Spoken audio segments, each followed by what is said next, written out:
I've been here all my life. I was born here, I grew up here, and I live here. Tanzania has a complex history of slavery and colonialism prior to its independence in 1961. I was surprised when I first got here how friendly everybody was. And I think they're very friendly. They are very welcoming, definitely. But here it's okay to brag about yourself and be proud of something, and that I will take with me home, I hope. Really like the Tanzanian people, or their culture is totally different, obviously, from mine, and they're very welcoming and calm. I think they're incredibly warm and welcoming. It's been really nice to come here and find such kindness. Kind of naive in a manner that they only think in one perspective.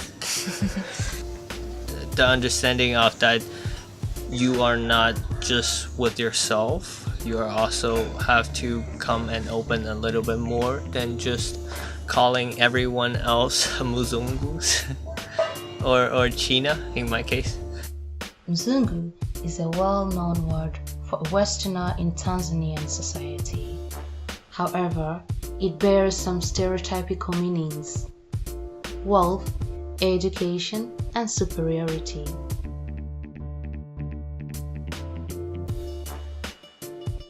First of all, I can explain about the Mzungu. Some Mzungu, when they come here, think Mzungu is like a bad thing.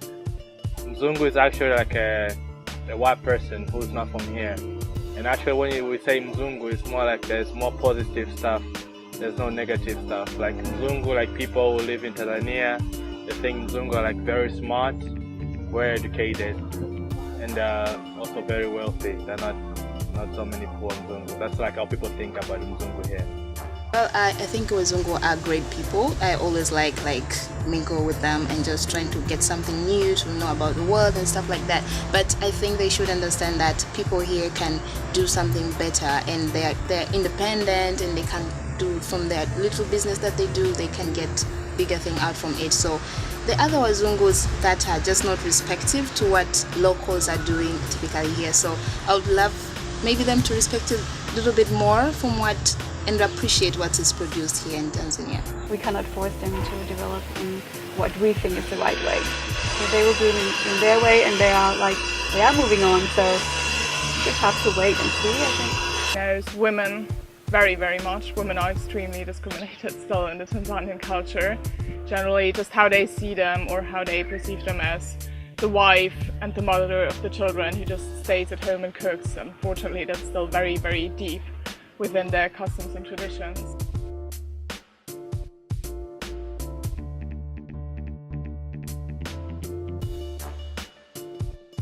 We have lots of things such as female genital mutilation.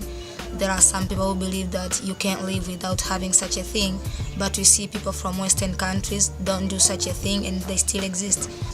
I think what I can tell from now is I can see it definitely in the Swahili language. It's a mixture of Arabic, it's a mixture of German, Portuguese, and lots of tribal language, and that is definitely an effect of colonialism that's still been witnessed till nowadays.